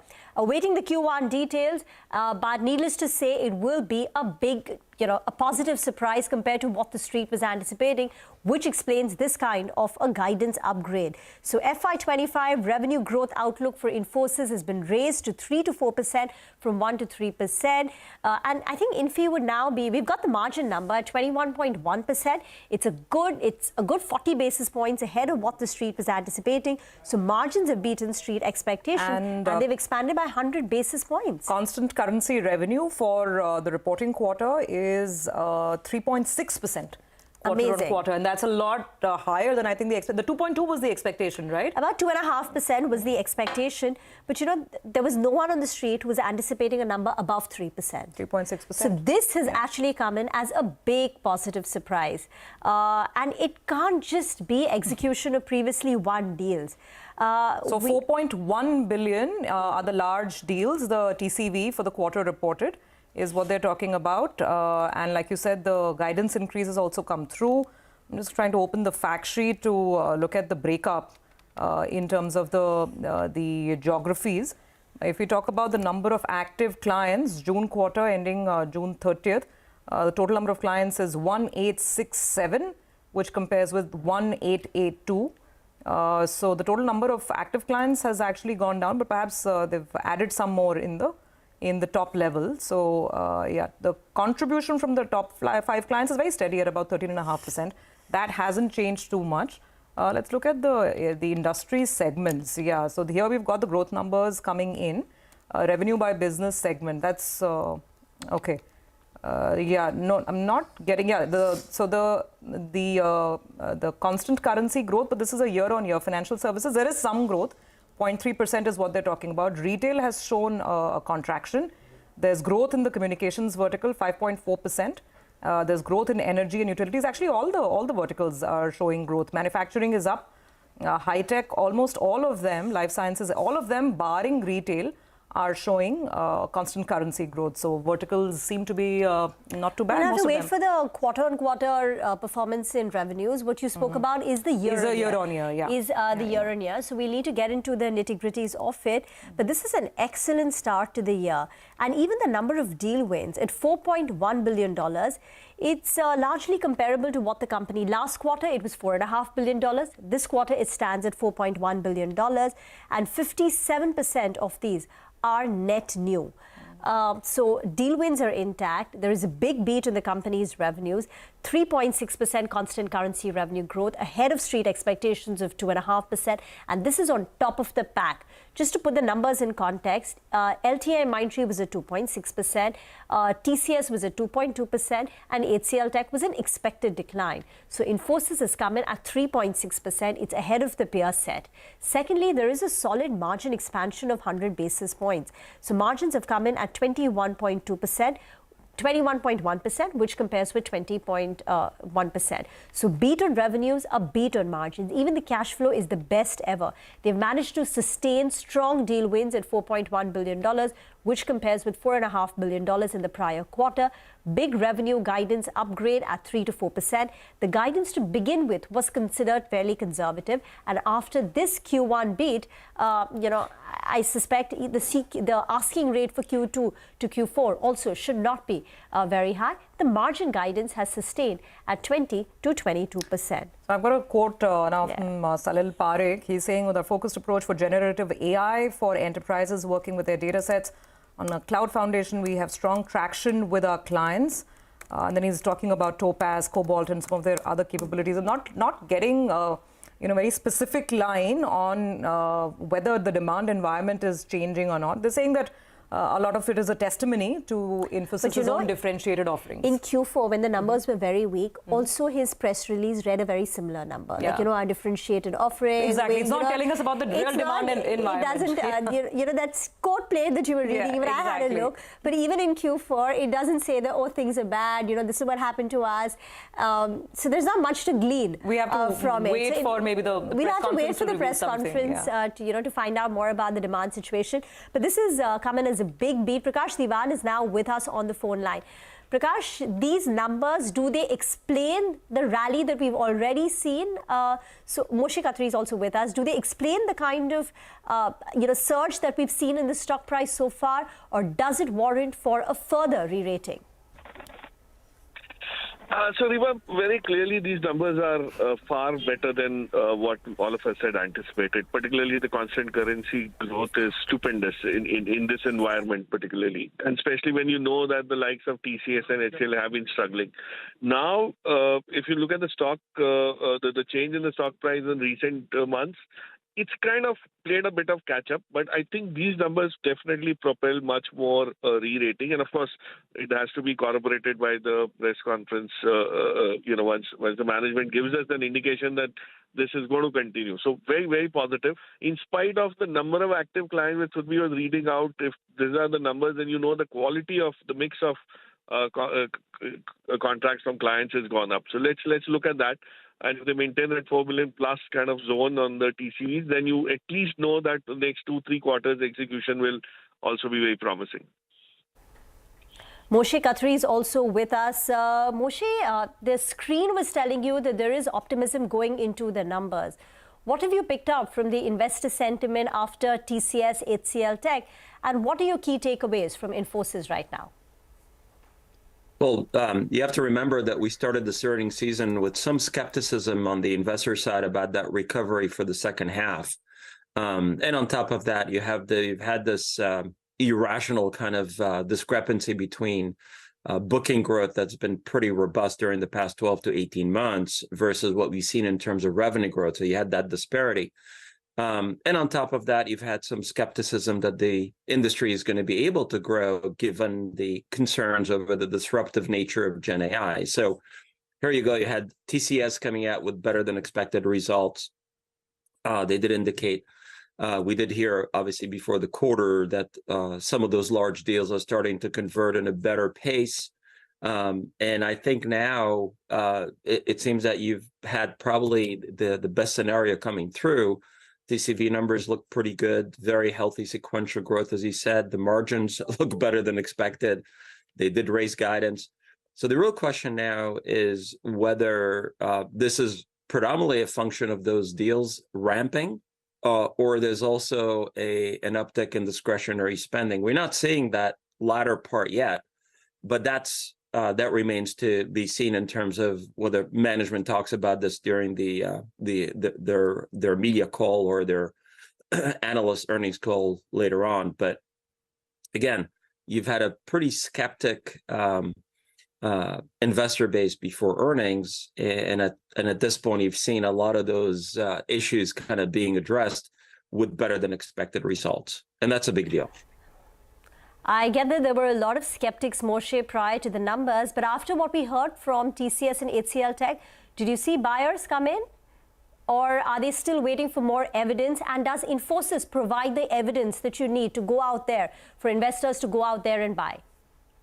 Well, as you know, the uptick in those stocks or the multiple expansion isn't necessarily predicated on just buying. Maybe it's also short covering. So that's probably the other force that's kind of resulting or driving the multiple expansion that you're seeing here. And on top of that, obviously the street has been taking numbers higher for the next few quarters. You've had a street that had a lot of euphoria 6, 7, 8 months ago about this industry, and then you've had disappointing results at the beginning of the year, and then you had a sentiment that shifted about 180 degrees. And now we're kind of back to where we were probably at the beginning of the year in terms of better than expected result for the second half. So it's probably buying, and it's also short covering on the other side as well. So as you said, Moshe, 3-4 quarters back, also there was optimism going into the IT earnings. Do you think this time it will flatter to deceive, or on the ground, when you speak, you do your client checks, you speak to enterprises to gauge the demand? Is there recovery on the ground, irrespective of what the management may say about discretionary spending coming back? What is your own view? The recovery, I would say, is predominantly on the deal side, the deal conversion side of the business. The discretionary spending recovery, maybe you're seeing some bottoming. I'm not seeing anything significant that will get me to come out and say, hey, we're kind of out of the woods at this point. I don't think we're there yet. What would be the key things that you would want to hear from the management? What are investors looking out for? One, you said, is there any element of a discretionary demand pickup? What else? Gen AI bookings. It'll be interesting to kind of get a feel on where we are. It'll be interesting to kind of get a feel on what are the use cases here. Are we really picking up scale in terms of those bookings? At this point, bookings haven't, I mean, they've been growing out of a very strong base, but we're not seeing that really significant pickup there. So it'll be interesting to hear about that. Any sort of kind of use cases where we've seen revenues being cannibalized because of Gen AI. Again, this is an ongoing concern for investors, whether it's impacting the testing part of the business, the managed services piece. Investors are still not fully convinced that Gen AI is going to be, additive to revenue growth. I think there's a lot of there are still a lot of concerns about Gen AI's impact in terms of revenue cannibalization. So we'll be interesting to see what management says about that. Revenue growth in terms of, connection, or how does it kind of correlate with headcount growth? Are we going to see a decoupling there? That'll be important. And then headcount hiring. Are we going to see that pickup or not? For this quarter, Infosys headcount has declined by 1,900.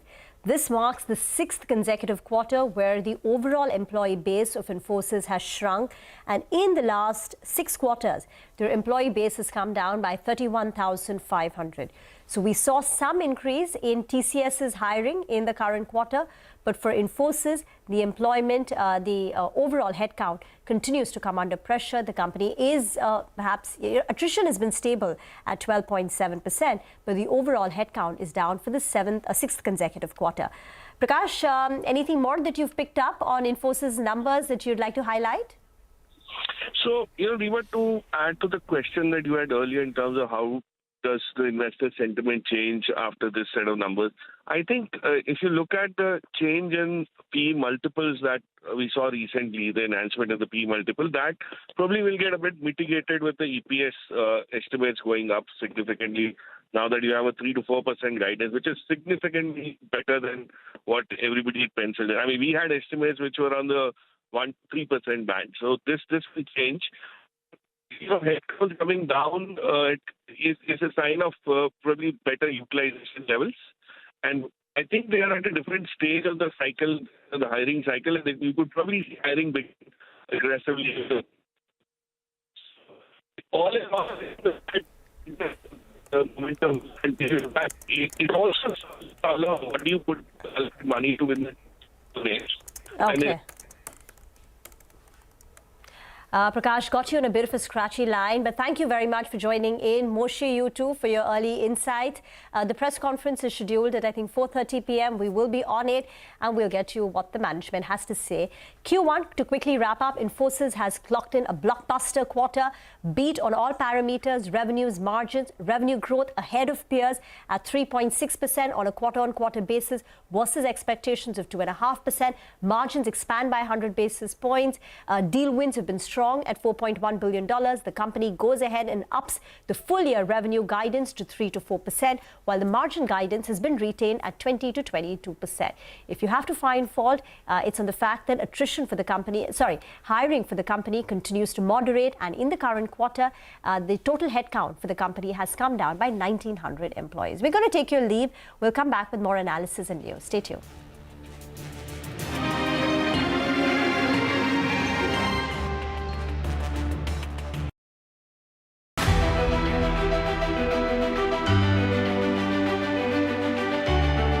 The Indian market have not just grown, they've broken several records in the last 25 years. India's contribution to incremental global GDP was as low as 0.2% 25 years ago.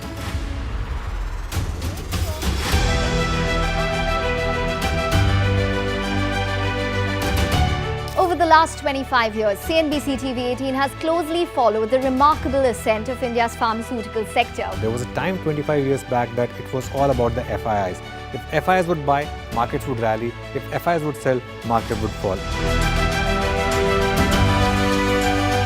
Earlier, we were net importers of steel. From IT services to SaaS, from consumer electronics to space tech, from mere programming to AI ML. Cars, two-wheelers, three-wheelers, commercial vehicles have testing.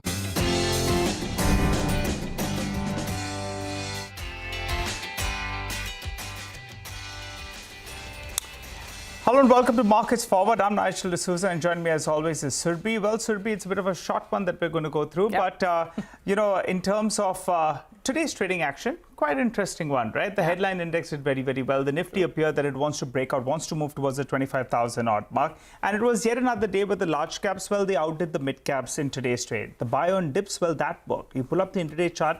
At one point of time, in the first hour itself, the Nifty was down more than 50 points. Ended up with a gain of nearly around 200 points. So that's telling you the kind of recovery that we saw. And given that it was weekly expiry for the options data, that's another factor that pushed the markets higher. The Nasdaq overnight, well, it was under pressure, and everyone's been talking about a bit of a bubble out there. But now it seems there's some rotation taking place in the US markets because the Nasdaq underperformed, the Russell 2000 is outperforming, and some of those rate sensitives, well, they have started doing relatively better. But no impact on our tech space. We had the tech stocks that were in perfect form even in today's trade. Another pocket that's doing well is gold prices are moving up. So gold financiers, well, they got a bit of a booster shot. Manappuram, it has valuation comfort. That was an outperformer in today's trade, was up closer to around 3.5% or trades at around 1.3 times, or Muthoot trades at more than 2 times. So it has some bit of a cushion out there. And from the broader markets should be some of these PSUs where valuations have gone through the roofs and the stocks as well have gone through the roof. They came in for profit taking, namely BHAL and HAL. Yeah, for this market, usually laws of gravity have stopped applying, you would imagine. But then today, they were in play, at least for some of these PSU names. But really, the story of the market continues to be tech, tech, and tech. Just thought of mentioning this, that TCS reported numbers last Thursday, and from that point onwards, the stock is put on 10%. And mind you, Wednesday was a market holiday. We're just talking a few trading sessions, and 10% is a rally. Now, after market hours, Infosys has come out with another bazooka. Fantastic numbers, guidance increase. So expect more fireworks on the tech side of the market. So that's a big, big engine that's firing away. Today, consumer stocks saw a fair amount of buying as well. We'll talk more about that as we go forward. So, I mean, a lot of the heavyweights like ITC, they were contributing, Lever, ITC, etc. Reliance is holding its head, on the green side ahead of its numbers tomorrow. So, again, all factors really coming together to bring about that picture perfect close. The Nifty final close level actually is 24,800, precisely that. The mid-cap saw a bit of a wobble, and if you see the mid-cap index intraday as well, you'll see that in that chart play out. But there was recovery. I mean, it didn't close at the lowest point of the day, so that was the saving grace. Advanced decline ratio, well, not the healthiest we've seen. There were about, that's the intraday volatility on that index. If you see the advanced declines, well, we still had almost 1,600 stocks declining, so not the healthiest. But nonetheless, the texture of the market continues to be fairly positive in terms of sentiment and price action. Let's straight away, dive in and talk about a lot of the things that we've got lined up for you today. We'll be, of course, talking about the movers and shakers. And then, of course, we focus on some of the key stocks. Asian Paints, LTIMindtree and Havells in focus. Will tell you why. And then, of course, the events to watch tomorrow. But over to Vivek for all the action and more green than red. Vivek. Absolutely right. At the start of the day, it didn't appear as though it would be more green than red. But what a rally that we saw, another record-breaking session. And like we highlighted, like you've been talking about at the start as well, it was actually the tech pack today. Most of the gainers across, the large cap space, all of them did very, very well. In fact, TCS ending high by over 3%. The next set of stocks that did very well in the session was the FMCG pack. So HUL among the top gainers as far as the Nifty itself was concerned, and along with that, a whole host of other consumer stocks too did very well in the session. The next stock on our radar is one from the broader end of the markets. Just Dial. This particular company came out with a very good set of numbers, and Just Dial hit the upper circuit in today's trading session on the back of this very strong set of results. From the broader end of the market, one cement name too did quite well.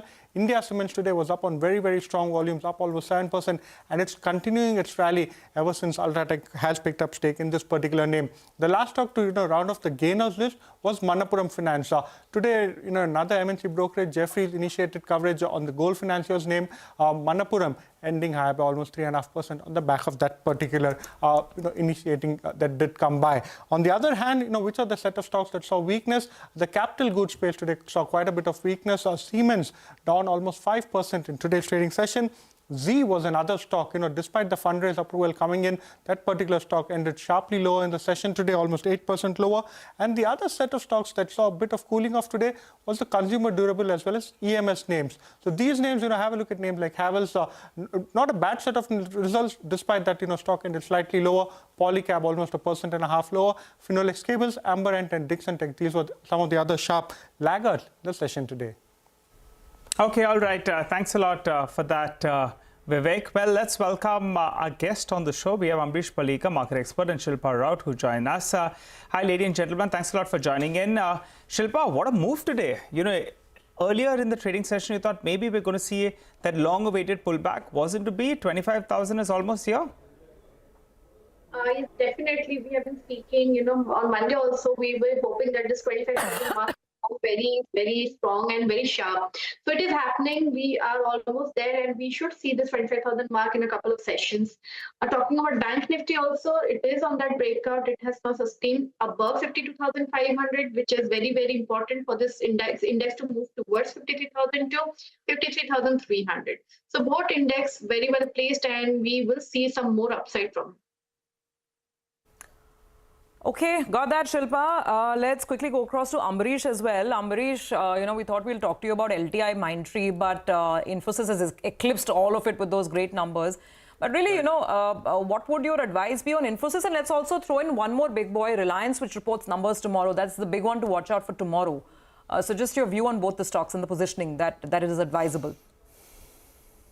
See, Infosys, the sort of numbers which have come out are much better than what the market was expecting. And I would say the sort of, the way forward, which the management commentary has been given, I think that's, extremely positive. So looking at the way Infosys has behaved in the last couple of months, in fact, it was consolidating at those lower levels. I think these numbers, should propellate much higher. So even at these levels, I would suggest it's a buy. Reliance, I really don't see much of a major surprise as such. I think it should be